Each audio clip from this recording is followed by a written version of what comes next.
Noswaith pawb, good evening everyone. Croeso cynnes. My name is Professor Louisa Thomas and I'm a professor at Swansea University. Croeso cynnes I digwyddiad Hustiniau Senedd heno ydych i gwestiynwyr eisiau ffenestri bach.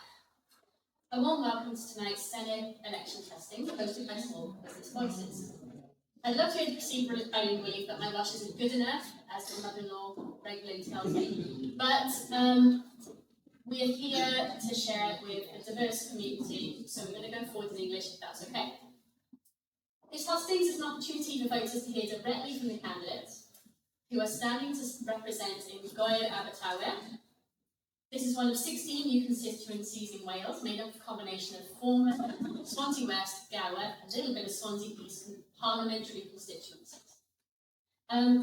This event is a non-selective hustings, so we've invited all candidates representing the area and all parties. And today we have with us the Green Party, because you all in the wrong order, the Conservative Party, the Labour Party, the Liberal Democrats, and Reform UK. Thank you very much for coming. So, this is an opportunity to support and encourage democratic participation, provide a neutral space for fair and respectful discussion and debate as per the impartial guidance from the Electoral Commission. For those of you who don't know, the new system requires that voters vote for a single party when it comes to the elections in May, and 6 members will be elected to represent Gŵyr Abertawe. This is a system called proportional representation. There's a very complicated system behind it. If you haven't seen the changes, I really recommend that you do. There's a website, a Senedd.Wales website, which explains exactly how the votes get put together, what that proportion will look like, and how many candidates you might see. So, before we begin, a few bits of housekeeping. First of all, we don't expect any fire alarms. Should the fire alarm go off, the exit is behind you, so it's where you all came in. If anyone does need the conveniences, accessible, it's just here behind our candidates, but the rest of them are upstairs, and they are possibly the nicest toilets in the whole of Swansea. So, going forward, because we're committed to political neutrality, I've lined up our candidates in alphabetical order by last name, and we'll be working through each question with a different one starting at a time. They'll have 2 minutes each to answer every question. And timings will be strictly enforced, partly because we don't want to be here until midnight, but also because you want to give everyone the same opportunity to speak. Please be respectful and avoid interruptions, and refrain from campaigning in the room. Like I said, this is a neutral space, and it's an opportunity for everybody to hear everything that's going on. So, without further ado, thank you all for being here, for engaging in the process, and I'm going to start off with a simple, hopeful question to everyone, but something that is useful to everybody. So first of all, please can you introduce yourselves and share your key priorities. I'm going to start with Chris for this one. So Chris Evans, tell us a bit about yourself and your key priorities in 2 minutes, starting now. Hello everybody, I'm Chris Evans. I represent the Welsh Green Party and the lead candidate on the list. As Greens, we believe that small business is the lifeblood of our communities. The UK has always been known as a nation of shopkeepers. We know that currently the way the economy is set up in the UK is designed to favour big corporate giants over local small businesses. And you're the good guys, the creators, designing and making incredible products, delivering some fantastic services. And more importantly, you also pay your taxes. Whilst the likes of Google, Facebook and Amazon get away with dodging billions in tax, you're the ones actually paying back into the community.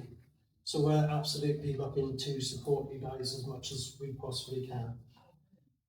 What were our key priorities in terms of business is making sure that our city centres are rejuvenated, that there's much less derelict buildings. We've got actually a lot of diverse businesses, rather than just the homogenous businesses you get in every single city centre up and down the country. We'd like to see more small independent operators. One of the things we're also looking to do is to bring down your bills.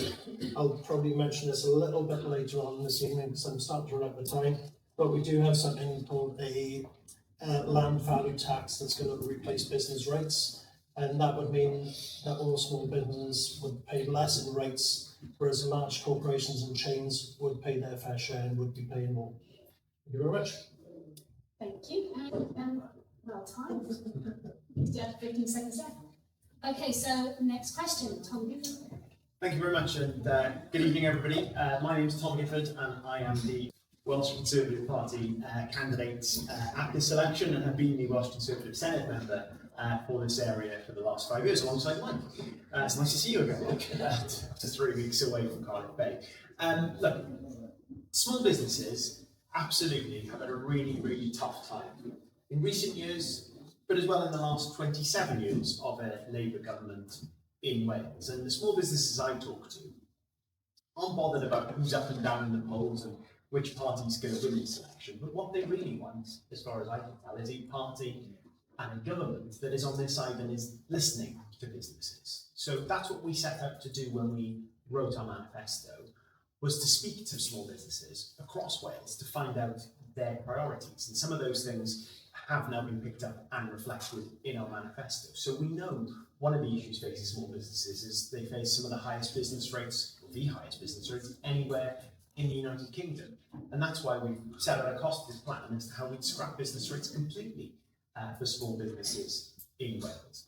And there are other challenges as well. Not all of them are devolved, so not all of them can be solved in this election. But we look at energy bills, for example.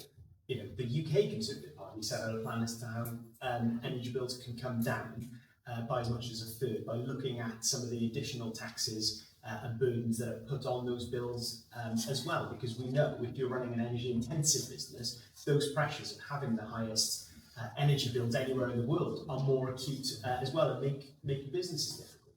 But it is not all about tax and spending. Perhaps we'll get into some of this later. It's also about skills. And I think that is something we've too often overlooked in this country. We absolutely need a lot of skills, a lot of skilled workforce, both today and in the future.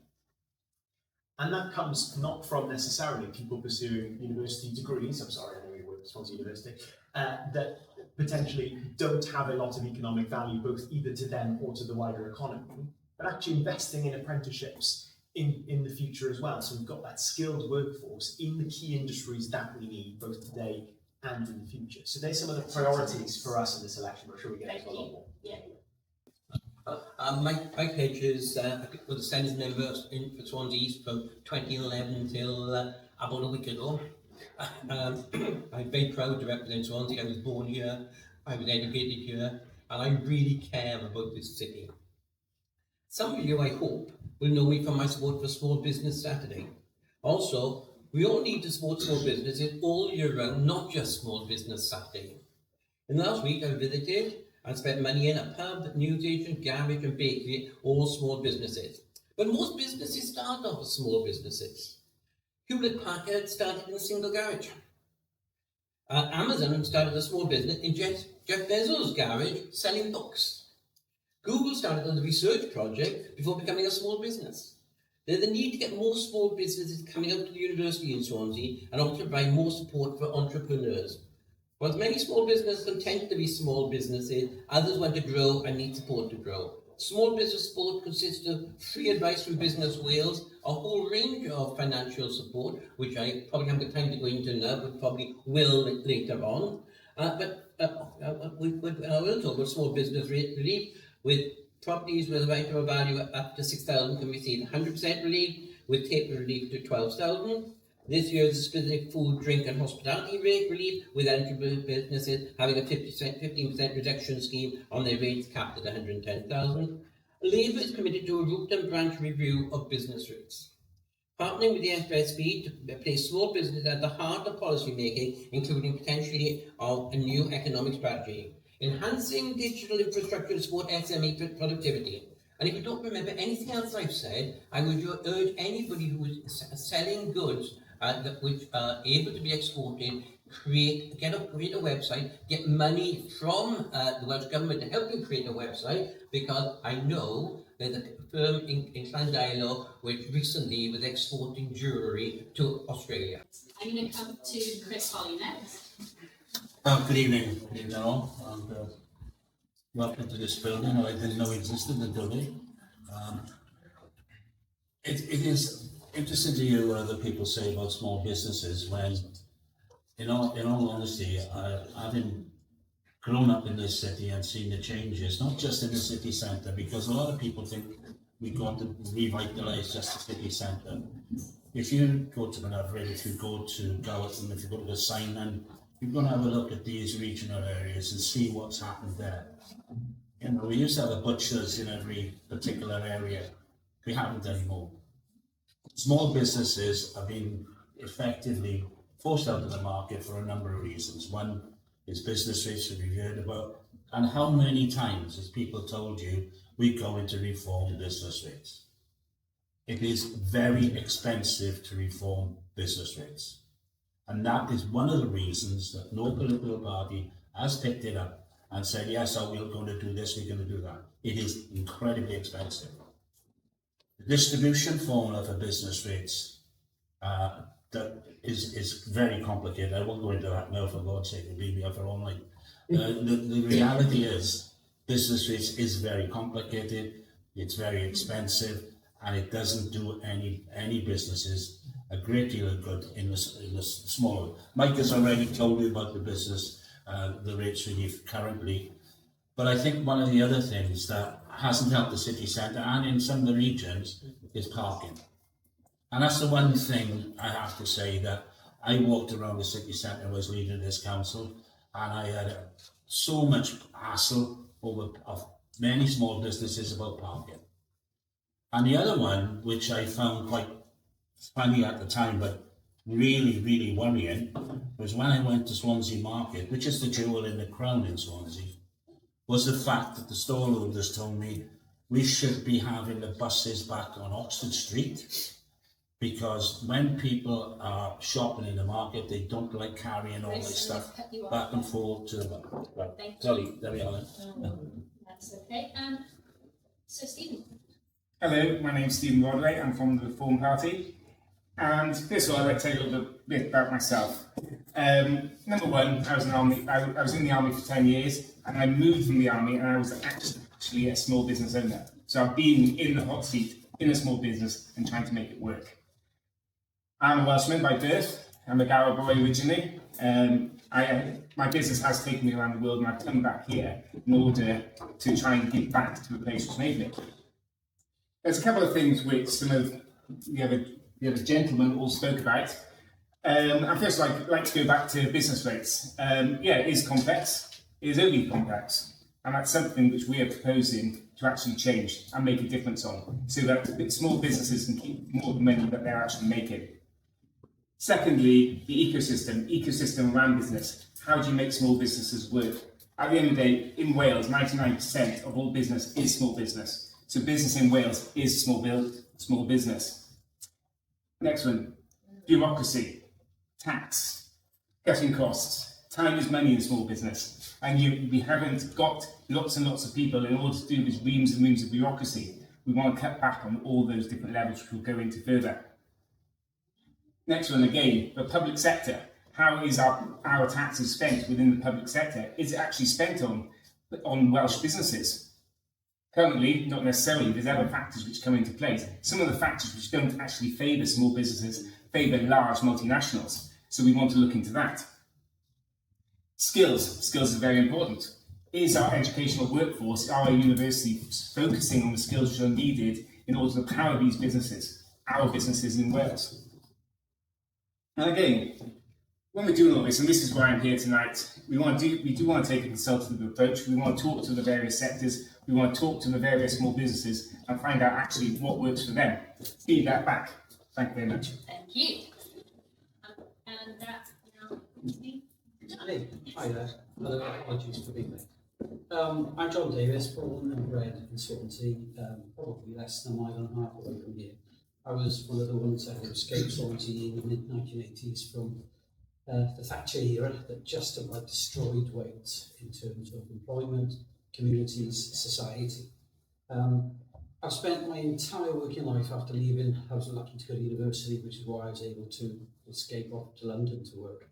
I've worked in the finance sector all my life, mostly for major banks till like 20 years ago. I started 2 businesses myself. And I've spent my entire life funding businesses, small, medium enterprises and large. And in Wales, a fundamental thing that hits me is that businesses in Wales are really good people, but they're fighting a battle with one arm tied behind their back. By which I mean that whenever you spend £100, whatever the average £100 is for you, or £10, whatever, you look at where that money goes, you follow the money, and invariably it goes over the bridge. Wales has been set up to fail effectively, but it is screened off in terms of the land, labour and capital. Our youngsters go as soon as they're educated to a certain level. Our resources get taken without any real recompense for ourselves. And capital just flows out. So when it happens, trying to run a business is almost impossible. It is so tough to start a business. And when I started, it's such a scary thing. So it's a proud achievement for all of you to have done. But I wasn't a natural entrepreneur. And one of my old customers said to me, John, it's almost like be blindfolded, follow me. And as I'm walking, I'm not quite sure whether I walk off the edge of a cliff or just off a step. And that's what starting a business is like. So it's such a tough job. We in Wales need to help you hugely more. And there is a lot more that we can do. And I know I'll probably run out of time in a minute, but there'll be plenty of time to explain about the things that can be done. We're lacking a hard and soft infrastructure in Wales, and the soft infrastructure is something that certainly can help you. Thank you. Okay. Okay, so this stuff isn't This one. oh, if you hand it down to Stephen, because he's going to go next. Okay.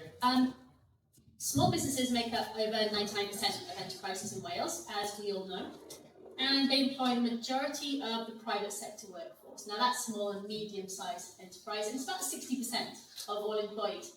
So many report increasing pressure and feel that the current systems do not fully reflect the realities of starting and sustaining a business. Everybody has talked about how important small businesses are. But the question I'm going to ask you, and like I said, Stephen's going to come through and we're going to go in this direction. What do you believe is the single most important factor in creating the right conditions for small businesses to succeed in Wales over the next Senedd term, and how would you deliver it? So the single most important factor, and how? So that's in now. So the single most important factor, I believe, is bureaucracy and the complexity of the system we all have to work through. In this small business environment, we don't have time to do that. We're focused on getting our products out to market, we're focused on wages, we're focused on our raw materials, we're focusing on cost, we're focusing on marketing. In many cases, we are a one-person band trying to make it happen.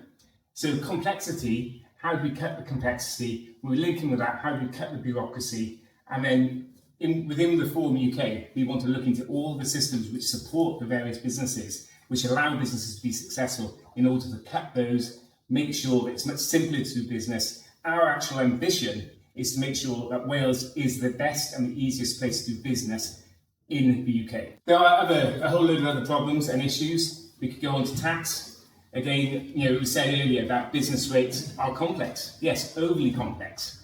And again, we would look, I think the word root and branch review was used earlier. We would also do a root and branch review and see how we can simplify those and make it better for small businesses and allow our small businesses to grow. Because we haven't necessarily got actually a small business problem, we've got a scale problem. Not enough of our small businesses are actually scaling up to large businesses, medium-sized businesses, etc. I think in the whole of Wales, we've only got one FTSE 100 company, which is Agri, which is based in Cardiff, which is pretty bad, to be honest, we hear about if you think about it. So we have our small businesses, how do we scale those, how do we support those businesses in order to scale them? Thank you. Thank you. Chris Holley. Oh, thank you. The single most important point about any small business is stability. And that stability gives you the opportunity to grow. Now, what do I mean by stability? It's stability of tenure, it's stability of rent, it's stability of of any outgoings, electricity costs, gas costs, etc. So I think stability is the first thing, and I think that's a very difficult issue that one would have to be addressed by various parts of the Senate. I think the other thing you need to think of is skill level. Depending on what businesses you have or you start off, you may need to upskill, and how are you going to do that? And I think that's where the college of further education and what have you would come in to help out. So I think there's a serious issue about that. I don't believe for 1 minute that we got originally, as Mike has already said, we were already operating on that. To change the business rating system is going to take too long for many businesses. We need to have that immediate input from the Welsh Government to cut down on those rates. And that applies also, in my opinion, if the city centre is just a parking issue. I think the parking issue in the city centre is really killing everyone. On top of all that, in the regional areas, I think again, it's a matter of how do you accommodate the cars, etc., that come in and the buses. So I think the main issue, I think, is stability, and the second issue is energy, is the cost of running a business. Thank you, Chris. To Mike Hedges. We should have gone before Chris. I agreed with nearly everything he said at the beginning of his contribution, and I think that the others are going to say the same thing as we move on. I think that what we need is an economy which is thriving, and that will help everybody. We need supply chains to be working, and a little thing which I'm sure small business owners are well aware, people are not paying on time, and that there's a problem that they're meant to pay within 90 days or 45 days, but if they're a big company and they're an important part of your livelihood, it's very difficult to tell them, if you don't pay us within the next 5 days, we're not going to send you any more items. So there's those problems that exist, and we don't tend to address those. And the Welsh Government have been doing work on it, and got companies to sign up on it, and actually got the Welsh Government to commit for themselves and other organisations they fund to pay within the 40 to 30 days, which is what should be happening. And but there are big companies, very rich companies, who like to keep the money in their bank account. We've got to get the supply chains working. Companies need to work together. I think sometimes we've got companies who tend to not see the benefit of working with others in the same area, and tend to want to compete when working together can be twice as effective. And the final thing I'm going to say is parking is a problem, but it's maybe else is here from Morriston, but which in Woodfield Street, parking is free all day long. You've got the car park by the library, which is free all day long. You've got other parking which is free all day long. And finding a parking space in Morriston is incredibly difficult. And a lot of businesses, and none of them are here, but a lot of businesses, some of their staff clog up all the parking spaces and then complain that their customers can't park. It really is important. Thank you. Can I come to Tom Giffard next? Thank you. I think the single most important thing facing business, or the single most important thing that you could get out of this election, is having a government that understands the role that business plays and the importance of business in this country. A lot of parties in any election, and this election is no different, will talk about the things that they want to spend money on, the ways in which we want to improve public services, and that is right. But unless we understand where that money comes from in the first place, I don't think there's a credible plan to pay for any of that stuff. So, unless we've got a growing economy, you end up in a position where either you have to borrow more, or you have to put up taxes. And the only third option is to grow the economy. And growing the economy in Wales, because of the nature of business here in Wales, means growing small business in Wales. That's why we looked at things like cutting those business rates completely with the smallest businesses, or small businesses in Wales entirely, because the help that provides them. That kind of tin-eared approach is magnified, I think, when you've got a government in Westminster that has seen unemployment go up every single month. And why has unemployment gone up every single month since it was elected? Well, because of the additional taxes and burdens that have been put on businesses. So the national insurance contribution increases, for example, have meant that ultimately you have actually, I think it's a lower intake overall now on national insurance, despite the rate going up, just because the fewer people being employed in the first place. These are the short-term decisions that actually have long-term consequences. Look at parking, which others have mentioned. When you charge people to park to come to the city centre, guess what happens? Fewer people come to the city centre. Guess what happens in turn? Businesses are forced to close, and you lose money that you would have got with business rates in the first place. This rush sometimes to raise taxes and raise burdens on business and around business means you end up losing businesses completely in Wales and across the United Kingdom. So an understanding from a government about the impact that the decisions it makes on those businesses and on the economy that we're trying to grow is really important. So the single biggest thing that I think we would be looking at is to reduce your outgoings. I did mention earlier on about the land value tax replacing business rates completely. This isn't something that we have to wait for. We've already done the work, so we're pretty much ready to go from day one. This means that the levy on small businesses would be significantly reduced, while larger chains and corporations who can afford to pay it would be paying more. Land value tax is the sort of progressive tax that would absolutely help us to level the playing field.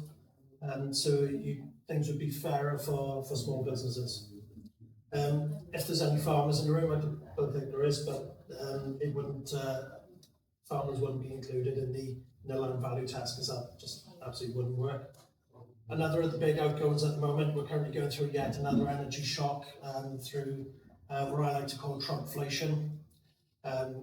Trump's actions in Iran by illegally attacking Iran has caused huge problems in the Straits of Hormuz, which anybody could have seen was coming. I should point out that both Conservatives and Reform actually supported his actions at the start. Kevin Badnock continues to support it. So, what we would also do to get around that is to look at the full development of Bank Cambria, and that would enable small businesses to transition to low carbon operations. With low carbon operations, you'd actually be less prone to energy shocks. Thank you. Last but not least. Thank you very much. The first thing that I believe we need to do is create the environment within which we can flourish. Unfortunately, Wales has suffered for so many years with a government in Westminster. It takes money out. You've got a government in Cardiff that's been primarily Labour, where we've always seen in Swansea, we're earning roughly about 75% of the southeast of Wales's average income, and that's happened in the last 20 years. So we've not been served well at the moment by the government. Plaid Cymru have a plan that's been costed, and one that's been looked at for possibly about 2.5 years we've been working on. And it covers a huge amount of things, specifically and only to promote Welsh business. One of the big things that we're pushing, where we're looking to move on the Preston model of economics, is move up government expenditure that goes to local Welsh businesses from about 55% as it is at the moment to over 75%. That in itself would generate somewhere in the region of about £1.8 billion a year that would come into the Welsh economy right at the base level. The conditions will be on there in terms of if businesses are making good money on that, then quid pro quo, then terms of employment would increase, and it starts regenerating from the base level. Now, the base level of the Welsh economy is stripped bare of the last 50 years. That is the thing that needs to change, and we've got so many things that we can do, because apart from that, you guys need to surround yourself with good people, and these are the things that we can help you with. Time. As a small business, this time is the most critical part. You can normally solve problems given enough time, but with good people around you and good systems, that time will go further. And I'm going to cut you off there. Okay. Just on the point of time. Okay, so thank you very much. The next question, we're going to start with Chris Holley. Oh dear. You'll Nothing like this difficult, one? no please. So, Wales has an established business support infrastructure, including Business Wales and Development Bank of Wales, that have been mentioned already today. However, many entrepreneurs describe the system as difficult to navigate and not reflective of real business journeys. In particular, there are concerns around access to early stage and microfinance. So the question I'm posing to you is, how would you improve the business support system in Wales? So really focusing there on the business support system. So it works better for small and micro businesses, particularly those at the earliest stage of facing the greatest barriers. I think the first thing to do is seriously think about bringing back the WDA. The problem was, and has been for, 40, 50 years, is that we've developed, or we had developed a system called the Welsh Development Agency, which was incredibly successful, but that was on a large scale. We gave local authorities money to help businesses. The problem was there wasn't enough given to the business communities, the business support in local authorities. And this is where it starts, look at the local. And if the one thing we should be looking at is redevelop the WDA and have more local development. Now you can do that through local authorities. We used to have business support. Okay, one of the best in the world, I'd admit that. I'm sure Mike would admit it as well. You know, we could have done better, but we can only do so much with the amounts of money we have. If we could redevelop the WDA and redevelop a local development scheme within the Swansea the business advisory service we could. I've heard a lot talked about how much money is spent. In Swansea over the last 25 years, we've had a system by which every major contract that we've come forward with, we've invited local companies to come along and bid for it. We've cut down on the size of the contracts so that local companies can bid for them. And when we've done the LC, when we've done the bus station, and I know when we've done the arena, we cut down on those size of those contracts so that local businesses can apply for them. The problem is, we have to develop those local businesses as well. And with a local development plan, and the support of the Welsh Development Agency, we can do that. Unfortunately, at the time when Rodri Morgan was in power, he said he wanted to burn the Quangos. Well, he threw the baby out with the bathwater when he got rid of the WDA, and that's it. I'm going to come to Stephen next. I'm going to swap you around. You just when you were getting used to your Yes, but Sure. Well, that's quite interesting. How do we get to the earlier stages of funding? So firstly, a lot of people say, it goes back to councils, goes back to local. The fact is, most people running these councils, they're not businessmen. They haven't got the foggiest idea what businesses are, how businesses are, the difficulties actually running a business. So bad decisions are made. I went back and I asked Swansea Council, for example, what their business plan was for Swansea. They didn't have one. It was quite interesting. There's all this money, all this public money going in. It's not public money, a public funding issue. It's the system is very complex, and how we actually direct the money to the businesses, the deserving businesses. How do we do that? And you need business people in order to get in there and understand the system, understand what businesses actually need.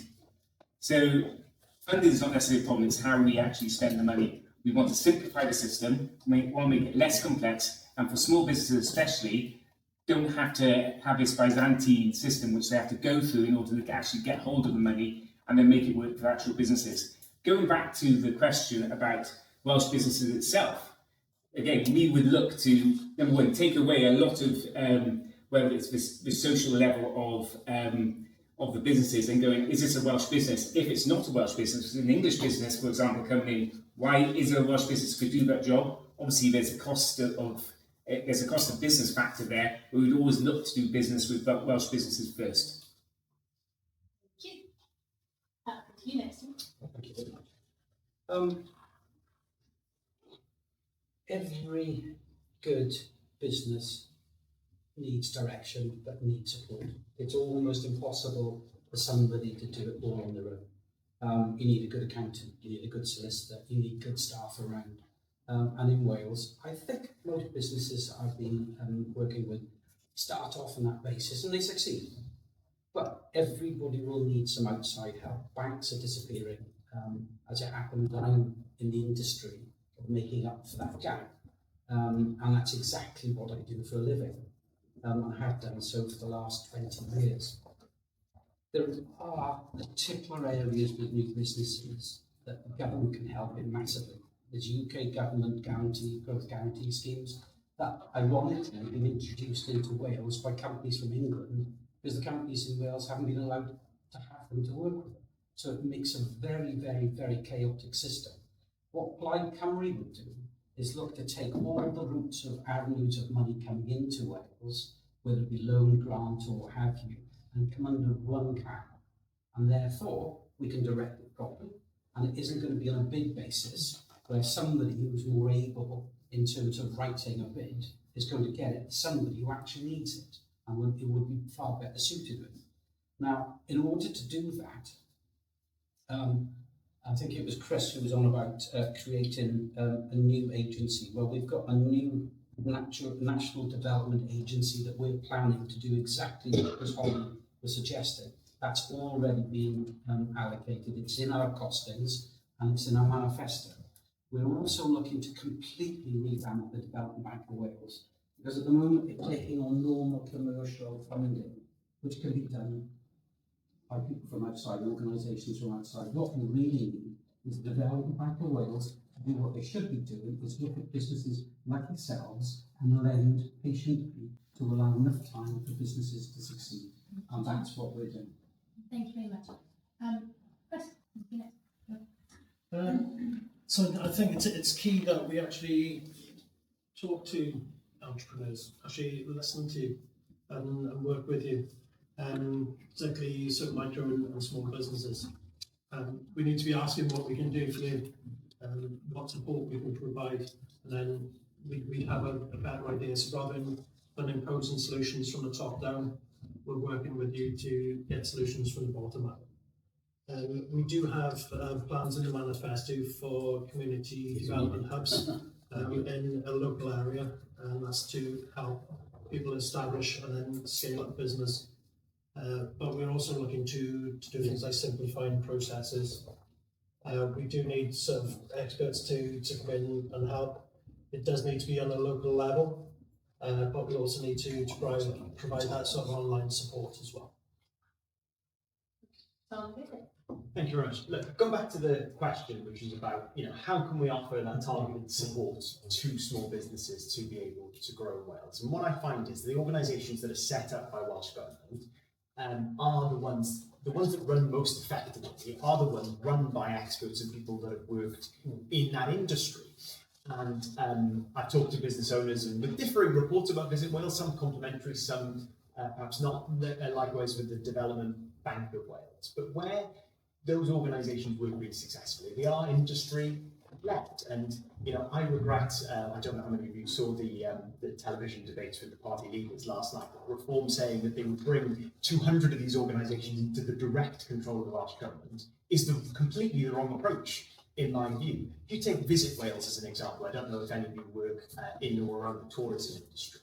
That used to be a really successful organisation that was led by tourism industry experts that sat outside of Welsh Government and did a really good job of promoting Wales to the world, and also working with local businesses in the tourism sector to be able to make that offer out there. Since then, it's been brought into Welsh Government in the way that it's been proposed with some of these other organisations, and it's been far less effective in doing that. The criticism now levelled at an organisation like Visit Wales is that it serves the Welsh Government and its ministers more than it serves its businesses and the tourism sector more widely. So what we as Welsh Conservatives would do is look at these organisations and say, does this really need to sit in government? Is government really the best person to be leading some of these organisations and some of these quangos? Could some of them be merged? Could some of them work better with business and interface outside of government in an arm's length way? Because that often is the best way to see these organisations become receptive to the businesses that they're meant to serve when they're being led by them. And then Okay, there's 3 points I want to make. The first is there's an awful lot of sport out there. Free advice from Business Wales. A micro business grants for firms with less than 10 employees to fund capital equipment, computer equipment and website development, coming up to 50% of the cost. Startup support grants for young entrepreneurs and new and innovative ideas is available by a Big Ideas Wales. Development Bank for Wales offers a micro loan from £1,000 to £50,000, as well as larger loans for startup and growth, and even larger ones for established companies.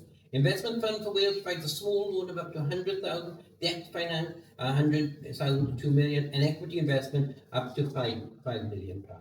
I'll just say the last 2 points are WDA. Well, remember LG? Remember Bosch? And I think a Welsh TV personality used to have a half-hour talk on all the companies we tried to come into Wales who now aren't here anymore. And you only got to look around Swansea, the ones who used to be here. The final thing is, we've got to grow small companies. And returning to what I said at the very beginning, that there's no reason why we can't grow these companies. I mean, I talked about Hewlett Packard in a garage. I talked about Amazon also starting in a double garage rather than a single garage. These are successes. We need to build entrepreneurship. We need to learn from Germany, and we need to support small businesses, but we need to support entrepreneurship as well. And I think it really is important. Perhaps more important than anything else that we do is to get small businesses working together and see where they're aiming to go and what we can do to support them. But bringing in hundreds of millions of pounds worth of companies, some which to go after a year, some which don't take off, and some within 10 years are gone. And we've had lots of these things, and we've had ministers and opposition members all saying, isn't it wonderful so-and-so is coming here? And then very shortly afterwards, we find it, they're not employing the people they said they were going to, and then they close. Right. Yeah. So, I think that was nice and clear, and a nice range between. So,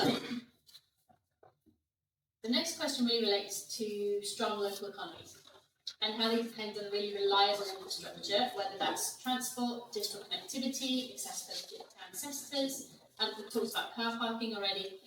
But many small businesses highlight that poor connectivity and limited transport links and inconsistent infrastructure can restrict customer access and business growth.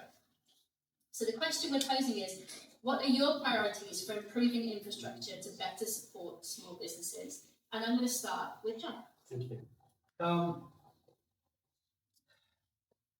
Depends on what area we're talking about, because obviously Wales falls into the Valleys, Cardiff, Swansea, and then a huge area in between. And they're vastly different needs. Infrastructure in Wales has been so poorly serviced, massively underfunded. We've got 5% of the railways in the UK, and we only have 2% of the payment. The payments that should have come to us under the normal set procedures for funding went off to HS2. We funded about £4 to £5 billion worth of our money on HS2 when it came nowhere near Wales. Labour have done exactly the same with the railway going from Cambridge to Oxford to Cambridge and back. And we are always left behind. There's a massive gap in infrastructure. We have priority to push the metro in Swansea, and that will be one of the top priorities that we have. We do also have a priority with regards to buses and take them under much greater central control and to standardise routes such that they all link up, so at least they start to work. But apart from that, there are two things that are missing in terms of infrastructure. It's hard and soft. We don't have roads from north to south. We don't have railways from north to south. We don't have an air link from north to south. I live in Penclough and I don't even have an internet connection. I don't have a mobile signal. A friend of mine was living in Kenya. He phoned me and it was him not able to get hold of me, not the other way around. Now, there's lots of things that we can do to overcome this, and a lot of these are soft infrastructure. And in terms of businesses, as long as you've got in city centres high quality infrastructure in terms of okay, sorry. Thank you. Okay, I'm going to come to Chris Evans next. So in terms of infrastructure, when it comes to roads, we believe that we should be prioritising and tackling the terrible state of our local roads before we look to build brand new expensive vanity projects. If we can get the local roads into a decent state of repair, then we can start looking at building new. As far as public transport goes, we need to start making it an actual proper choice that people can make. We need buses and trains to run more often, take people where they need to go, and actually when they need to be there. Public transport needs to run in the evenings as well to support our nighttime economy. At the moment, it's not even running past 6, 7 o'clock a lot of times in many areas in Swansea. We've got a policy for free bus travel for anybody under 22 and over 60, and £1 single fares for everybody else in between.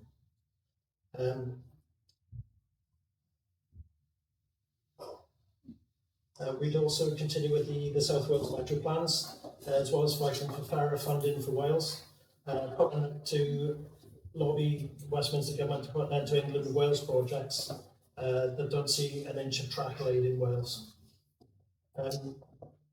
I fully supported the parking motion that the Liberal Democrats put to the council at the last budget, because we're hoping not to increase the parking charges in Swansea. I was happy to fully support that. Also, another huge change would be parking provision for e-cargo bikes. So e-cargo bikes are pretty much for the future. It's a really, really good way of getting small amounts of goods from A to B. That's less congestion heavy. Thank you. So, next.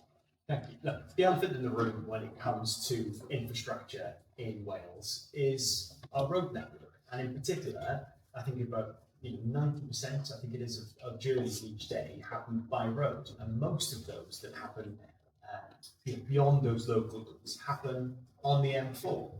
That's why it's completely the wrong decision for the Welsh Government, despite having previously promised to push ahead with an M4 relief road, to then have cancelled that M4 relief road project, because it clearly has had a big impact on our economy in Wales. If you speak to any business that transports goods or indeed staff across the border between through the Brain Glass tunnels, they will tell you that is a literal chokehold sitting in that traffic every day on our economy. That's why we need to build that M4 relief road. That's why we need to get on and do that. And it's a regret that almost every other party here seems not to want to do that, because any business that works in that sector, that knows the pressures that puts on their business, will know that it is an additional cost. Sitting in traffic is time, and time is money, and that money is a burden and a pressure on our businesses in Wales.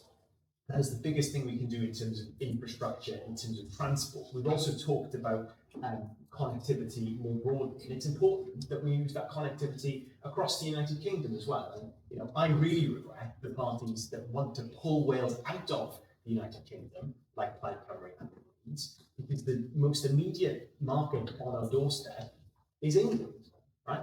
And if we come out of the United Kingdom, as seems to be on ballot paper in this election, as these two parties are promoting this election, imagine the impact that will have on Welsh businesses being unable, maybe making it more difficult and burdensome for them to trade with our nearest neighbour. It is the wrong decision completely, and that's something why we need to fight against it completely. Stand up. Thank you very much. Well, I think the first thing is, I think there were some facts. Wales get 10% more spent in Wales from the Treasury than in England. That's a matter of fact. It is being given by the IFS and other people looking at it. So we're not subsidising England. It's the other way around, that we get far more from England than we actually pay into the Treasury. So that's what running a country and having different parts of it means, that the less wealthy parts get support from the wealthier parts. Now, come back to the question. The internet, we still haven't got it working properly. We still have not got enough people able to work from home, enough people able to do business from home. And go back to what I said earlier. The internet's wonderful because if you're running a shop in Llandudno, you could send jewellery and sell it online to Australia. It's about getting the internet working far more than anything else. Bus and trains, yes, bus and train infrastructure is important. One of my little successes is I've got in Llansamlet, that the bus now stops outside the railway station rather than round the corner in Frederick's Place. People know that area.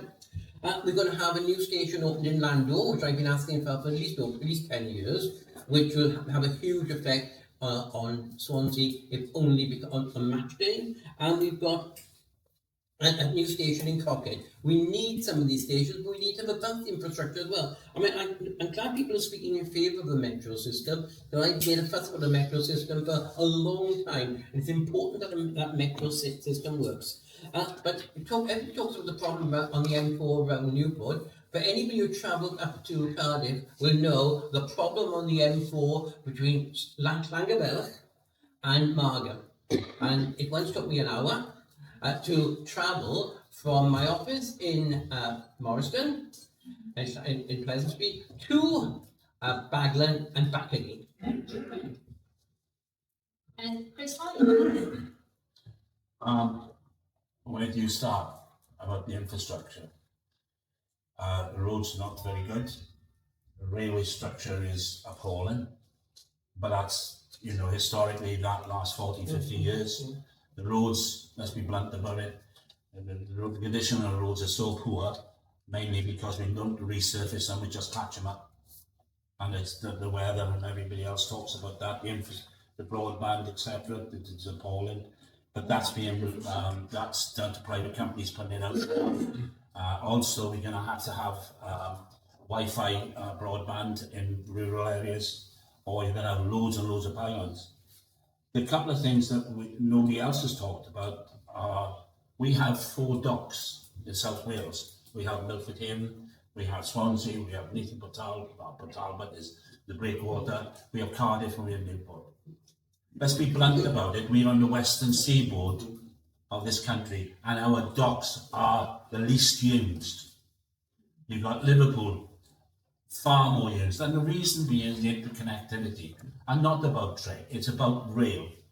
Because if you've got a good rail network, you go to the continent and go to Rotterdam. You don't see all the goods going out of there in car lorries. They go out on rail. And that's the problem we have. And when we had the electrification going to come to Swansea, it was stopped because of a thing called the 5-case business model that the Treasury imposed on us. And that was an issue, and I can remember the minister coming to Swansea and saying, we are going to put electricity, you're going to have electric under the cable all the way down to Swansea, and it was stopped at Cardiff. Because the infrastructure between Cardiff and Swansea was old bends and what have you, it wouldn't be sufficient. And this is where you want to start. Thank you, Chris. Stephen. It's a really interesting question. Again, really interesting answers from all the other parties, just to say what a disaster Wales's road network is, its whole transport network, connectivity, when for the last quarter of a century they've been in power and had the opportunity to change it, which has been really fascinating. Secondly, there was a block in the M4 Relief Road. Anybody who's been there knows it's a disaster, but has anything happened about it? No, it's actually been blocked. So again, the Reform Party, we would put in the M4 Relief Road. We look at different options and we would solve that problem. I like the idea of expanding our docks, expanding our rails, but let's walk before we can run. This is going to be a multi-year project to get ourselves connected, get ourselves better connected with England, get our rail system working, get our road system working, get ourselves connected between South Wales and North Wales. Again, that's really difficult. Try travelling from South Wales to North Wales, getting the whole country modernised, get up to date, and allow businesses and customers to move in from England to work in our businesses, so the skills move, but also not just the skills move, but people move so they can buy from us, so that we become a business hub. Does that make sense? Thanks. Thank you very much. So my next question is around high streets. I think everybody was expecting this one. High streets remain central to communities across Wales, yet many are facing declining footfall. Small businesses are widely seen as key to revitalisation, but barriers such as high fixed costs, limited flexibility in property use and changing consumer behaviour continue to impact their sustainability. And I think that in terms of the people in the room here, we're all suffering from some of those issues of high streets. So the question that we have is, what would you do to support the future of high streets and ensure small businesses can thrive in them? And I'm going to start with Tom. Thank you very much. Look, we talked about some of the ways already that we can help high streets, because we know across Wales we've got the highest rates of empty shops anywhere in the United Kingdom, and there's no surprise that that is a direct correlation with the fact that we've got some of the highest business rates anywhere in the United Kingdom. That's why, as I've already said, we want to scrap business rates completely for small businesses, because we know the impact that that can have on high streets, particularly in terms of helping businesses grow. Secondly, high street stores are disproportionately reliant, if you like, on staff, but particularly low wage staff, and actually making the cost of employing someone more expensive, as we've seen by decisions from the Labour government over the last number of years, has also been the wrong decision, right? Like I said earlier, we've seen unemployment go up every single month since this Labour government. That's disproportionately happening with some of the lower paid jobs as well, because once you put an additional cost on top of people's wages in terms of those national insurance and other contributions on top of it, it becomes much more difficult to not only employ staff, but to retain staff in the long run as well. So there's some of the ways that we can help our businesses on high street. We've talked already about parking and thinking more laterally about the impact that charging for parking in certain areas can have on the high street. Not just in the city centre, but in other parts of the city as well. But they're just some of the things, and I'm sure there's lots more that will come on to in the next couple of minutes, but there's some of the ways that we can help our high street businesses. Thank you. Mike, next. Well, quick story, I followed a DPD van from Lidl's in Morriston up to where my office is in Pleasant Street. It stopped 4 times.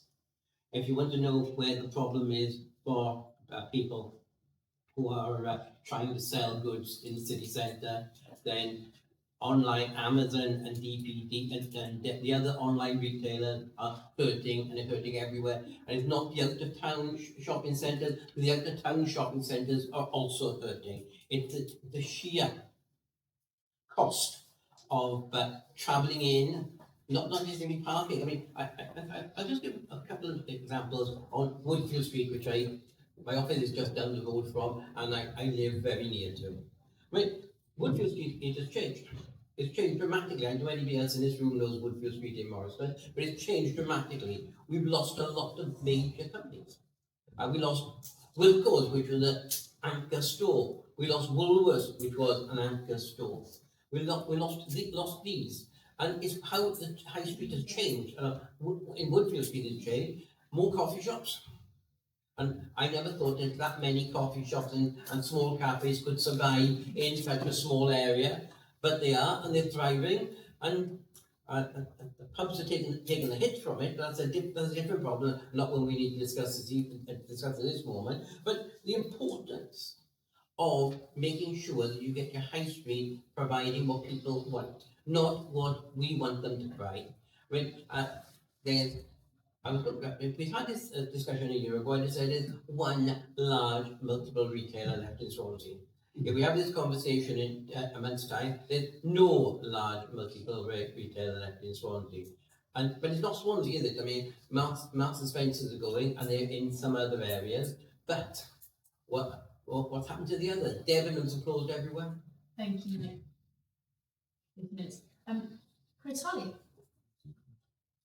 Holley. I don't think there's an easy answer to this, and there isn't an easy answer because it's been going on for 30 years.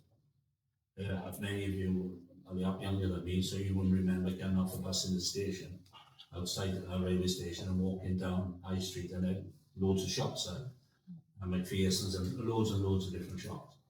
And what's happened? They've been forced out of business because of cost pressures. Not just the cost pressures of rates and what have you, but the material costs as well. So how can we do anything about that?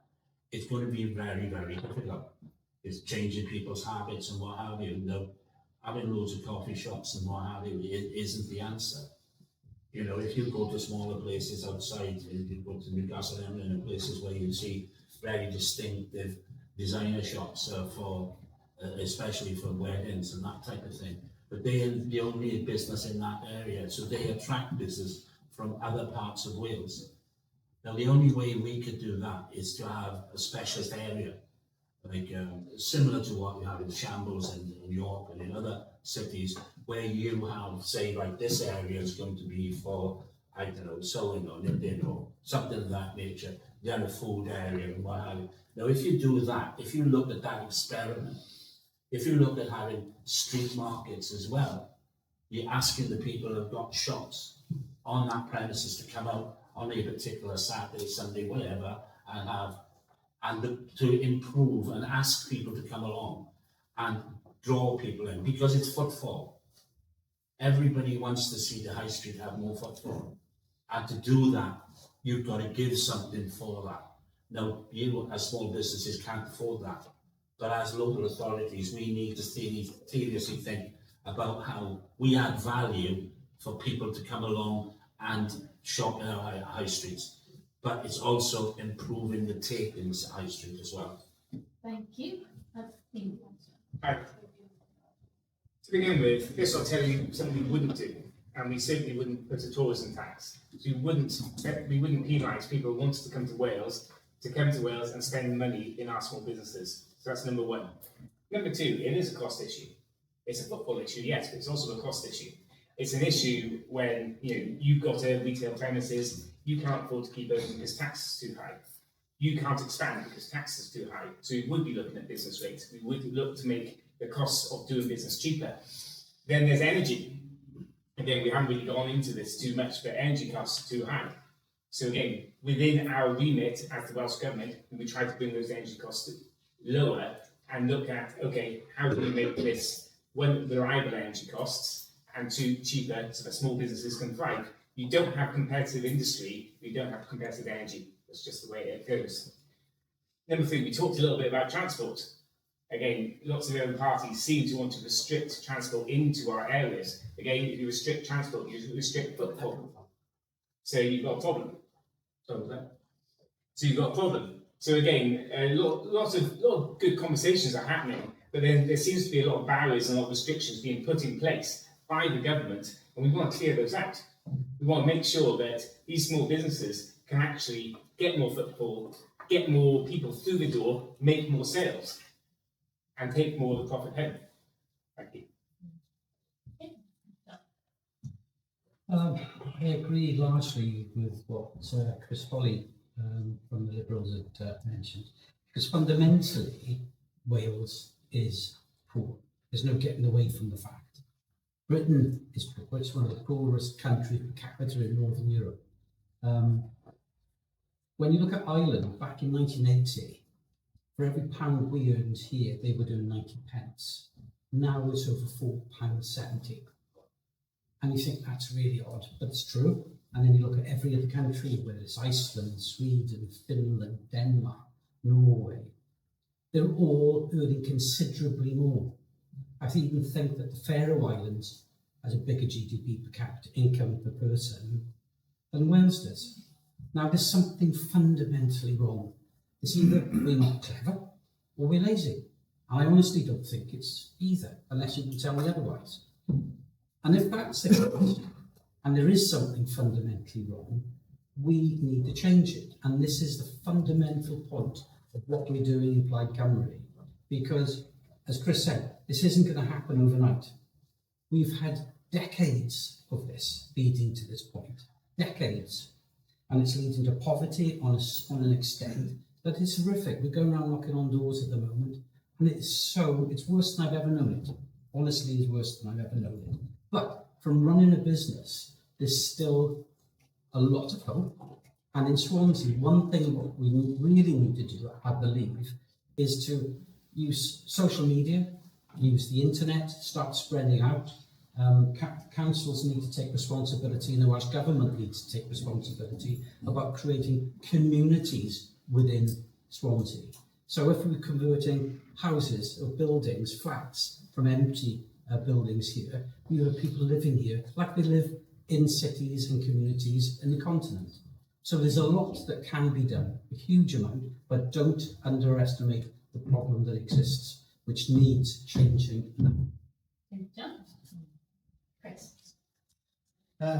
So anybody that's ever been a councillor or an elected official will know that planning is the absolute bane of their existence. It's completely unclear, it's fuzzy, nothing about the planning system is black and white. It needs complete and utter reform and change, just to make it a little bit more flexible and easy to work with. As far as parking goes, we absolutely need adequate parking. But like was mentioning, workers using up all the parking spots. The way you get around that is to have public transport that gets workers into the quadrant 10 minutes before they do start work. If you've ever tried getting a bus from Mumbles, one bus will get you in at 5 past, and the next one will get you in at 15 past, and then there's nothing until 5 past the next hour. So workers just can't get the bus in because of the timing. Another issue, which is one of the reasons why Marks and Spencer's is looking to move out, it's because it's cheaper and more attractive to move out of the city centre and go to a retail park in the suburbs. What we have to do is change that around. If you want vibrant town centres, it needs to be more attractive for businesses to stay in city centre than to go to out-of-town retail parks. So, thank you for that. The next question relates to employment and the workforce. So, as we know, SMEs account for around 60% of employment in Wales, but they face many challenges in recruiting and retaining staff, while others, including young people, migrants, and those outside the traditional pathways, face barriers to entering work in the first place. So, that growing concern around fair work and exploitation in certain sectors continues to grow. How would you better connect small businesses with the workforce they need, while also improving access to fair and inclusive employment opportunities? Maybe we start with Mike Hedges. Well, I can say something which we haven't talked about yet. We seem to look at small businesses as one homogeneous mass. They're not, are they? We've got retailers, we've got entrepreneurs creating computer games, who start off as small businesses and some grow rapidly.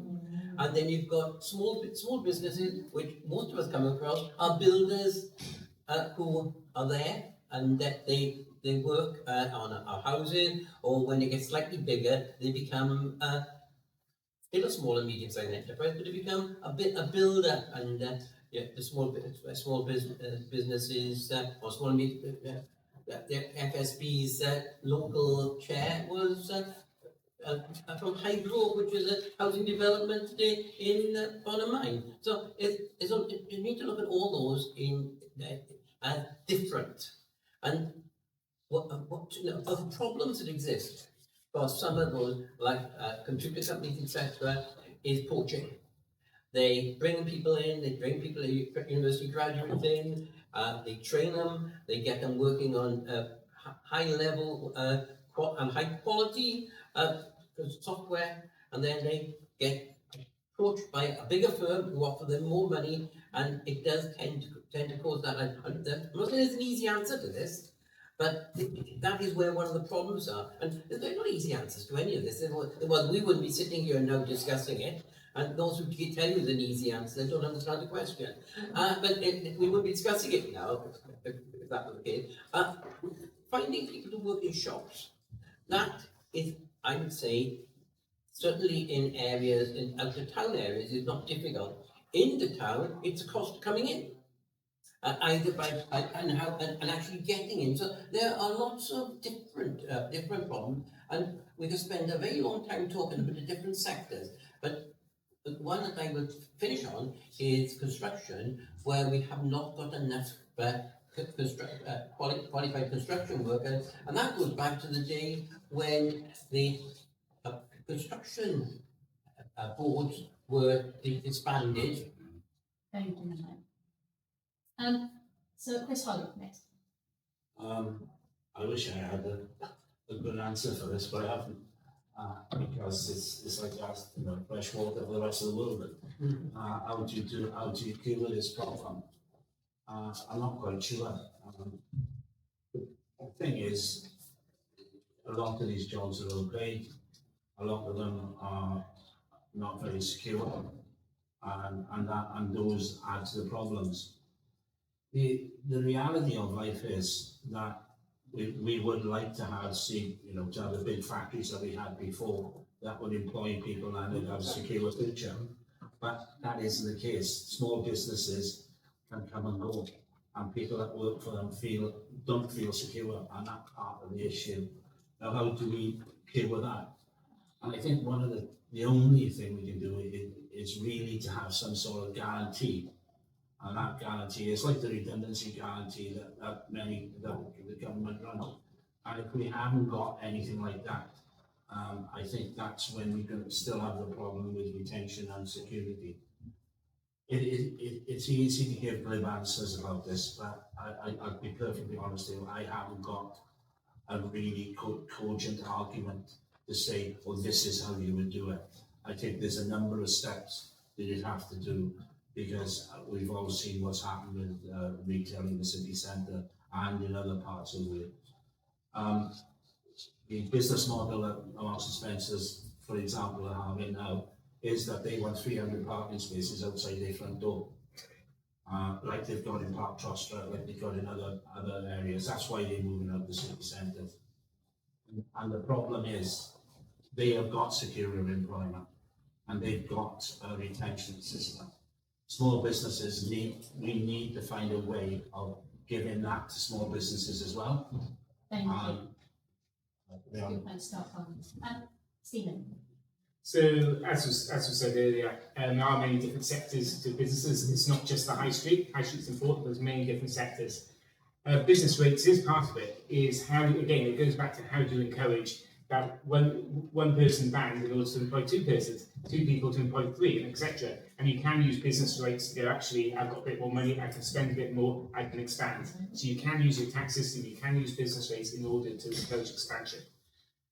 Also then, how do you back up with apprenticeships? Again, especially if it's a high skilled sector, apprenticeships, how do you encourage businesses to start bringing on people to train them up and allow them to actually start taking over and start to expand their business so you get a skilled workforce?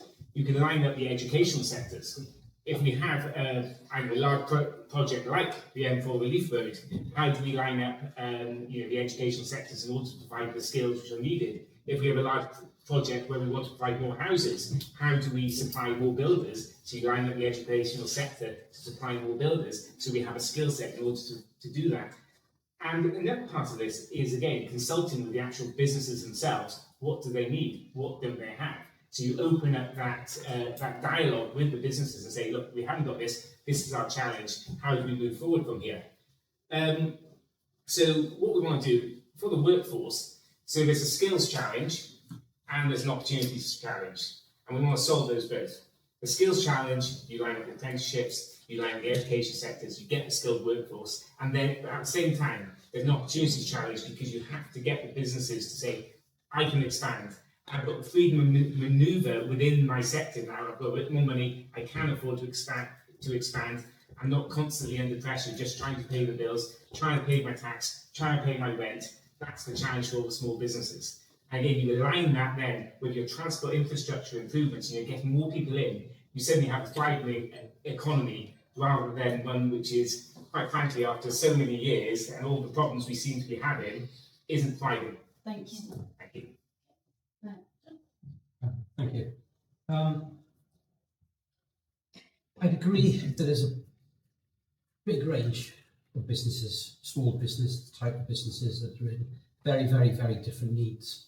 So it's hard to give a specific example just for one. In terms of town centre, there's a huge amount of things that do need to be done, but we have to take into account businesses that exist outside and people are able now to operate from home, and I know so many people who are running good, successful businesses. But for me, if you're running a small business, the biggest thing that you could get is a government that is looking to support local business. And as far as the procurement is concerned, here, there is a huge amount of money that will be injected in Swansea, our share of the 1.8 billion I talked about earlier, that could and should come here if we retain the money here. And every time we retain the money here, it increases what they call the retention of that money. And every time that happens, it gets more and more like a snowball. So the money that disappears away from here becomes less and less. So it isn't going to be a quick fix, for sure. But one of the steps that we've put in to help in the meantime is that Plaid have put in an audit skills test for labour, and in terms of looking at it not just for schools, but we're looking at it for apprenticeships. The type of economy that I would like would be a Scandinavian type economy, and in that everybody fits in a boat, and everybody's rowing at the same time in the same direction, and economies work. They then become very, very productive, and those sorts of societies are very egalitarian. What we've got in Britain at the moment, people sitting in rowing boats, all rowing at the same time in opposite directions, and we aren't getting anywhere. So we need a fundamental change of what we're doing, and things will sort itself out thereafter. Well, so what we're looking to do is to make things easier for small business owners. So we continue and look to expand the support given by Business Wales to employers, through providing advice and employment training grants, recruitment assistance, also improving Gower College's ability to take people through apprenticeships. One of the main things that we're looking at doing is providing a green transition fund that would create something called a retrofit workforce. This would then create the green jobs of the future. And what these will be is full-time, sustainable, long-term jobs, not the sort of part-time, seasonal, minimum wage jobs that somewhere like Skyline, for example, might be offering. We're also looking to expand Farming Connect and to have the next generation of local farmers to get the help and advice about things like productivity, climate adaptation, and other challenges. So we're kind of taking a broad approach and trying to cover as many businesses as possible, but making sure those jobs are sustainable, long-term, and well paid. Thank you. I think some of this comes back to the kind of economy that we want to have in Wales and across the United Kingdom. And we've heard examples already on the panel tonight about some of the economies that we want to ape from across the world. So I've heard about Ireland. Well, Ireland is the reason that it's been so successful is because it's become a hub for large multinational businesses to pay very, very little in tax. And clearly that's not something that Plaid Cymru would advocate for. Yet we've heard that as an example tonight. We've also heard Plaid Cymru saying they went to the Scandinavian model when Norway's economy is built for drilling on oil and gas in the North Sea, something else Plaid Cymru and the Greens were against. So if we want an economy that is built on the things that Wales is good at, some of the things that the last UK government invested in was around green energy and offshore wind in the Channel, particularly off the coasts of Milford Haven and Port Talbot. If I use that as an example about this question, how we can link those things together. So we know that linked to that offshore wind project is a free port that will be based partly on the old Tartar site in Port Talbot, which could be worth tens of thousands of jobs. So we know the types of jobs that are going to be needed. We know the types of skills that we're going to need to populate those jobs if we want local workers to populate them. The problem is, lots of us, colleges in particular, are not geared up to offer those courses and to offer those skills and to be auditing the type of work that we know we will need in the future. So what will happen when those jobs come on stream is that inevitably we won't have the skills locally to be able to fill them, and instead we'll have to bring in workers from across the United Kingdom or even elsewhere in the world to be able to fill them, meaning that local workers will lose out on the benefits that opportunity creates, and that will be a huge mistake. So that's why we need a greater synergy between the businesses of today, tomorrow, and the future, and also the way the skills partnerships work as well, because without that, we would lose the entire benefit of these projects. Thank you very much. What I'm doing in that. So, we're going to skip forward. Whoever's doing the slides, we're going to skip forward some of the audience questions, if that's okay, because we're hoping to finish definitely before 8 o'clock. So, I'm going to ask Rob Bassini if you're happy to ask your question. Thank you. Rob Bassini, Federation of Small Businesses. It's been really good to hear you all emphasise the importance of small businesses. We're sold it's about 60%, over 60% actually. Private sector employment over the past few years being created and maintained by SMEs. Also good to hear you touch on so many things that we call for in our FSB Ways Manifesto. Looking at procurement, business rates, planning, people and skills, vibrant places, and so on. In our manifesto, we also call for the next Welsh Government to have a look at a Small Business Act, possibly to be enshrined in legislation, which would make sure that small businesses are kept at the heart of everything the Welsh Government does, because they're so important. I wonder what your thoughts would be on that, please. So I'm going to start with, I'll start with Stephen, and if possible, can make the answer short as possible. Sure. Before we start, I think I said this sort of opening statement, small business is business in Wales, it is the economy of Wales. It's 99% of businesses. So Small Businesses Act and looking to work with the Federation of Small Businesses and that sort of business, and talking to you and in consultative process saying what you actually need is exactly where we need to go. So again, we've talked a little about procurement, as in looking at Welsh business first, in doing these government contracts so that our taxpayers' money is actually spent within our economy. Looking at the business rates, it was said earlier that by some parties that was too complicated. I don't think it's too complicated. I actually think it's essential to what we actually need to do in order to move forward, in order to thrive. And going forward, we would look forward to some sort of business act to help you and help us, all the small businesses here to thrive and be the best place in the UK to do business. Okay. Chris Holley. Thank you. I'm not sure what the act would look like and what it would be, because I think it's pointless us saying yes or yeah, we'd go along with that and what have you, and then you come up with something which is totally alienated the rest of the community. So I think before I'd say yes, I would support it. I would want you to tell me what would you want in it, and then a detailed discussion with other people to make sure that what you wanted fitted within the rest of the population. I'm not saying I wouldn't do it, but I'm just saying I can't say yes now because I don't know what you want. Mike. Read the manifesto, Chris. I have read the manifesto and it still doesn't say what it I don't think the manifesto is precise enough for what you want. Is what Chris is saying, and I tend to agree with him. I have my glasses on, I might recognise you, but I've dealt with the FSB continually while I've been in Senedd and attended lots of breakfasts with them, so thank you for providing me with breakfast. But I think that there's a number of points that we probably need to get over. Everybody talks about rates.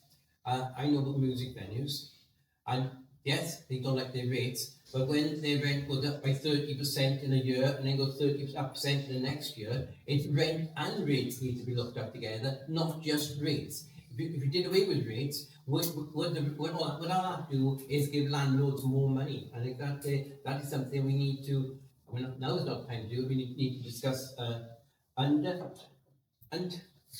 just say, free trade helps. I think that sometimes people think, well, we keep all our money in Wales. Yeah, but if England keeps all their money in England, and Scotland keeps all their money in Scotland, and the continent keeps all their money on the continent, we're going to be less well off at the end of it. Thank you, Mike. To answer your question about the Act, I've not particular objection to some of the principle of what you're trying to say, but I do think sometimes when you legislate something in an Act, it can sort of lack the flexibility sometimes to be able to create good outcomes, or the outcomes that you're looking for from it. So you either create an Act that is too rigid and doesn't allow flexibility to be able to allow it, or you create an Act that has no teeth at all and doesn't achieve any of the things you're looking for either. But I think there are some of the things that we could encompass, whether it be through a formal legislative process or more informally. So, for example, you could look at some of the supply chain issues, for example. We've already talked about how you could use government contracts, to local businesses. We've also talked a little bit, or not enough, about how we locally source our food, for example, to make sure that local farmers and local businesses are being used in terms of school meals. Because I know an awful lot of school meals being provided in Swansea are not being provided by local businesses and local farmers as well. So there's some of the things that we could cover in an act, but I'd be keen to explore a little bit more exactly what you think that would look like. Thank you, Tom. As Greens, we want to support and develop SMEs, and basically to create a level playing field between yourself and bigger chains and multinationals. So we're happy to sit down and have a chat about what we think that would look like. In terms of how we would go about that, then we'd be looking at procurement practices as well. So local businesses, SMEs, co-ops and social enterprises are all actively supported. So public sector procurement should be driving local economies and keeping money flowing here rather than being extracted. So we'd want clear guidance for the public sector contracts to prioritise local suppliers wherever possible. And for procurement decisions to measure things like social value, community benefit, fair work, carbon reduction, as well as just price. Chris, Okay. John? I have read it and I agree with it. I would also say that obviously with things in writing, it's always dangerous to agree it straight away, but it's something that certainly would be worked with. I think there's only one thing in there that we haven't already committed to do, to be perfectly honest. I think there were 6 for that, 5 or 6? 5. Well, there were 4 that immediately sort of hit my head that we've already agreed to. Now, the big thing is, if we are going to, change is happening. In 7th of May, change is going to happen. And if things go the way that everything's predicted, it's going to be a 2-horse race. And if it is the race that comes towards us in Plaid Cymru, one of the things that we've committed to, because in every area that we get involved in, we aren't the experts, and we'll be the first people to say that we aren't, because it's you people who are the experts, and we'll be taking advice out of from your communities and from your organisations before anything is done. So the next question comes from Emma Musgrave. And I'm happy to go ahead and ask a question. Hello, Emma Musgrave. I'm from Purple Shoots. We're a charity that tackles poverty through enterprise, so we enable people excluded from mainstream finance to start businesses. So almost all grants available to new micro businesses are paid in arrears or require match funding. So this excludes business owners without access to funds, and a successful economy needs to enable success for everyone, including the poorest. So what would you do in office to ensure that people who are financially disadvantaged and or on benefits are able to start a business to improve their financial position? Okay, and I think we're going to start with Chris and Tom. Is that right? It is a tougher. So I think the first thing we would do is need to sit down with yourselves as the experts in the area to find out how we could do that and how to take things forward. There's very much not much else to look at. You're the experts, and we'd like to speak to you to find out how we can do it. Thank you very much. Sorry, I'm just going to start by picking up something you said in the last question. This election is not a 2-horse race. That is factually untrue. And the polls suggest no party will get a majority of the system, and every party that you vote for are likely to get an elected representative in the Senedd next time. So it's categorically untrue, and I want to say that as well. In answer to your question about how you help people start up businesses in Wales, I think some of the things I said earlier around putting Business Wales, for example, in the hands of experts, people who have set up businesses in the first place, is that it is a 2-way street then. Because when something sits outside government, not only does it offer advice and support to businesses themselves to help set up, one that functions properly then offers its own take and its own experiences back to government and says, here are the things that we think are going well, here are the things that we think are not doing so well, and becomes that two-way voice, if you like, both helping and offering advice to small business, but also being the voice of small business within government as well. So that's why I think it's really important that we have a business world and other organisations that sit outside an arm's length from Welsh Government in that way. Mike Hedges. Well, first of all, can I say I enjoyed my visit here, and we discussed a number of items then, and I do think you're doing a phenomenally good job. And I said that to you at the time as well, so it's not just in public here. Oh dear, man. But the Don't other, scrape so much, man. one thing I was going to say, there used to be a young person's grant which came out where young people were given so much money each week to start off running a business, and then you'll see whether they took off or not. The Prince's Trust also provided that money.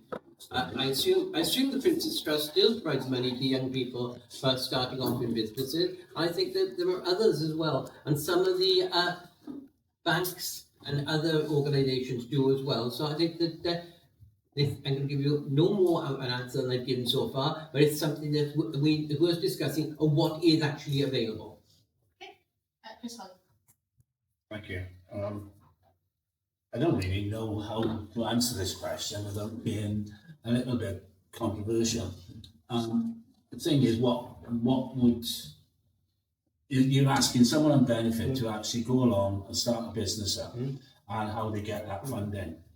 Now, you could go to a credit union. I suppose that might help, but I think there are a number of issues that people would ask you if you're in receipt of benefit and you want to start a business up. Then I think it depends on the business and how you would actually attract funding for it. Let's say, for instance, now a home ironing business, which I know was started up not far from me. Now, that lady may have been on benefit, I don't know, but she started it up, and she started up with a loan from a neighbour.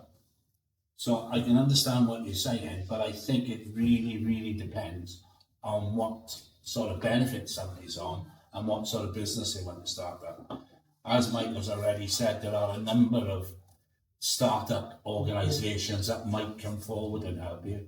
And I think it's a question of seeing what person wants before you can say, yes, you can do that. I think it's Chris? not an easy answer. Thank you. Steve. Again, it is a difficult and challenging question. So I have to agree again with the first speaker. First of all, it's a consultative process. So again, we would speak to you. What are the challenges? What needs to happen? My guess would again, could be numerous different types of businesses we're talking about, but my guess in this area, there might be a skills gap. So how do you support a skills gap? And there might be an advice gap as well. How do you support a degree of mentorship for that business so that they avoid the pitfalls? And again, it's how do we, as government, effectively provide value to that potential business owner? So there's a value, there's an advice to avoid all the pitfalls, but then there's, again, maybe working with your organisation on how do you then, if it is a good idea that will work, how do you then provide finance in order to make that flourish? So it's a consultative process, but it's also a skills process, and it's also an advisory and a mentorship process. So, John. Oh, thank you. I think I'm a combination of everybody there. To this I do. The trouble is, if you get somebody taking out credit where obviously they can't do it, you have to make a judgment as to whether they can. You can end up doing far more damage to that person, not just financially, but mentally and all sorts of things, which you need to be very careful with, but it certainly can be done. It's something, when you look at government will provide money, some big money, some grants to businesses to create employment. It's not any really different from that, except you have to make a judgment as to how likely it is going to happen, so you need to protect it. You then also need a huge host of help given for mentoring of skills to run a business, because it's hard. So many people are after you when you're in business, from company's house to all sorts of stuff. But it can be done, and it should be done, I think, in the right way. Thank you. I'm going to come to Natasha next. Natasha's here. Unfortunately, Natasha's had to leave. I also work for Purple Shoot, and Natasha's question is about inclusive enterprise. Some people with physical disabilities and those on benefits want to start a business, but this can be difficult because of how the system, the DWP system, is set up. They want to get off benefits, return to work and contribute to society, but with no financial push, they end up pursuing their hobby. So the question is, how will you assist such people to develop their own businesses when there seems to be little funding or any emotional support? Practically, what will you put in place to support people who want to work in a way that supports their physical constraints? I'll come to Tom. I think this is one of those areas that is sort of part devolved and part not devolved, right? So a lot of the kind of DWP stuff, will be very difficult to do very much about in a Senedd election context. And I do accept there are some challenges there around, people phasing into work and then the potential loss of benefits as a consequence. I think some of the things that a proactive Welsh Government can do in this space, though, is around the way startup grants and loans work, for example, where obviously it will depend on the kind of specific business model of the individual and what they have in mind. But to develop, a good business Wales, and again, I'm not a member of the Labour Party or indeed a big supporter of the Welsh Government, but actually Business Wales broadly, I think, is a positive feedback from lots of businesses, some teething issues and some problems that I've come across, but in the main, actually, it's been pretty positive. So using a more proactive version of that to be able to work with some of those individuals, some of those businesses from the ground up to set up a more adaptable and adaptive business, I think can only be a good thing. Thank you very much. I'll give Mike next turn. Mike. Oh, a couple of points that I would like to make is that there ought to be startup grants and loans, more of them. But let's come back to the reality of the economic situation. We can't keep on telling everybody there's more money for you. And can I also say that if you went to WDA and you want to try and bring these very expensive companies in from the continent and from North America, who historically didn't stay very long, then that's going to cost you a lot of money. And I'll just go back to an answer I gave earlier. We need to spend more money on developing and promoting local companies and growing them. Some will fail, inevitably, but some will grow. And when they grow, we need to try and keep them in Wales and try and keep them as a local company rather than them selling out to a big multinational at the first offer of over £1 million. The other thing is Business Wales do a phenomenally good job, and I think that we need to give them more support, and they need to let companies know what they can do for them. Thank you. Ms. Holley. Oh, thank you. The last question was bad enough. This one's even worse, if I may say so. And the reason it's so hard is I can remember going to Remploy 30 odd years ago, and Remploy was a secure employer for people with disabilities, huge amount of disabilities, and they used to help. And if people could actually develop businesses within Remploy, I really don't see how, without an organisation like that, how someone with a disability can actually start up their own business. They would need they would need mentoring, they would need help, and I think we seriously need to think about how Job Centre Plus would actually approach that. And I don't think as Senedd, the Welsh Government could do much more than some form of support mechanism. I think really we need to think about how we replace the likes of Remploy and how we then use that model to help people develop their own skills and their own businesses. Firstly, people with disabilities want to get back into the workforce, want to get back and running their own business. First of all, I think that's a very admirable thing. And I think it should be encouraged, because I think they should be encouraged, again, to step back in society. It's beneficial for their mental health, hopefully be beneficial financially. And I think it follows the same model as the previous question in many ways, in that there's a consultative approach, working with the experts within the field, how that works, and a consultative approach with the individuals themselves who want to step back into the workforce, who want to step back into business. And then you find out what their individual requirements actually are, and then there's a mentorship part, and then there's an advice gap, and how that all operates together, and what exact business they want to go into. And you link that all together, because every single case is slightly different, and so we have to work in a consultative manner to actually move these people back into work or back into business. But in general, it's a very admirable thing that we should be doing. John? I never thought I'd ever say this, but I agree.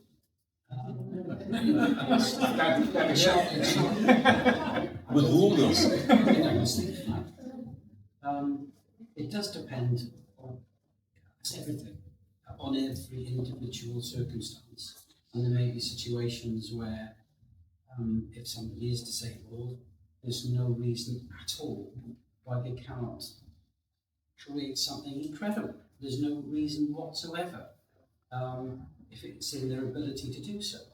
And people can work from home now, and if you're trained in certain skills, then to be perfectly honest, you could export to the world from living in Hackle, sitting in your bedroom and typing away on your computer. It happens. People do it abroad to here. We can do exactly the same. And we need to have the aspiration to think we can do. And there's no reason why somebody who was disabled couldn't. On a bigger scale, I think Chris Holley is correct, in as much as we would need an organisation that existed in the past, like Red Employ, that could cover people who can't perhaps do it totally themselves, but give them real purpose and employment. So there's a couple of ways that we can approach it. Excuse me. First of all, would be to approach the Westminster government to see if there's any sort of flexibility within the DWP system. It is, after all, under their control. But then we could kind of see if we could expand Business Wales into that kind of area that our employees used to cover. So, I mean, starting off and making sure that there's a viable business plan in place, and then finding out what sort of support and services somebody needed, and whether that was then financially viable for somebody to assist with.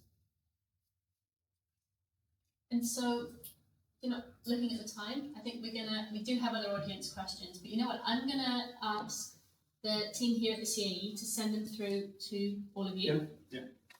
And so we're gonna stop there and stand up so the people at the back can see them. Everybody's got an opportunity. I'm gonna give you 3 words, and the people in the room, I want them to be able to sort of remember you in the whole. That's not good. Oh, yes, good, if you want them to vote for you. So, and I'm going to start with John, because he's looking at me. 3 words. But yeah, how would you like us to remember you as you're kind of showing us Hustings? Hope, ambition, and adventure. Thank you, John. You don't all have to stand up, my back was going. Chris. So, fairness, hope, and imaginative. Okay, Tom. Growing the economy. Sentence. Okay. Mike. Fairness and teamwork. Okay. Chris. Inclusion and health. Passionate about business. Thank you very much, and thank you everyone for the thought you put into your answers. Oh, sorry. Lydia. Can I ask one question? It won't be the question I have, even though I'd love to answer. It's just an elephant in the room. I'd love to know from you guys how many women you have on your candidate teams, because where are the women? 1 word answers. So on your candidate, each of these has 6 candidates in the teams. So I'm going to start Stephen. Well, actually, our lead candidate's a woman, so she's ahead of me. So The answer is number 1. Is it 1 or 6? 1. 1 of 6. I think we got more. We've got 2, haven't we? We've got Francesca and... Oh, sorry, just joined actually. We've got 2 out of 6. Yeah. 2 of 6, Chris Holley. Two of them, two. Mike. 4, and one of them should have been here this evening, but I came in the sub. 3 out of 6. Good. In Swansea, 2 out of 6. 2. Thank you very much. And hey, no more extra questions. Thank you so much for everyone for coming, Jeff and Val Powell. Thanks for staying. We went a little bit longer than we intended, but no longer than people's parking, hopefully. We will send those questions out to all of you and give you the opportunity to stick them on your socials for us. Thank you very much and have a really good night. Thank you for seeing you.